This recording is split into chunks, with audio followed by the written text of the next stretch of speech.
ডিটেইলসটা বের করে দিতে পারত।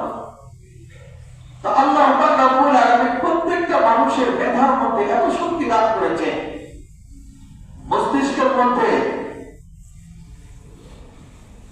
এত কিছু দান করেছে, যদি বান্দা মস্তিষ্কটা আল্লাহর রাস্তায় ব্যয় করে, যদি বান্দা কলমটা আল্লাহর রাস্তায় ব্যয় করে, বান্দার দুনিয়াটা তো কল্যাণকামী হয়ে যাবে, সুস্থ আর সবল হিসাবে বেঁচে থাকতে পারবে, পরকালেও এর বদৌলতে জান্নাত পেয়ে যাবে। কিন্তু অকল্প লিসানুন কুলুব, আল্লাহ পাক রব্বুল আলামিন কলম দান করেছেন। এই কলমের মহিমা যদি আপনি আমি চিত্ত সিদ্ধ করে দেই, চিন্তিত না করতে পারি,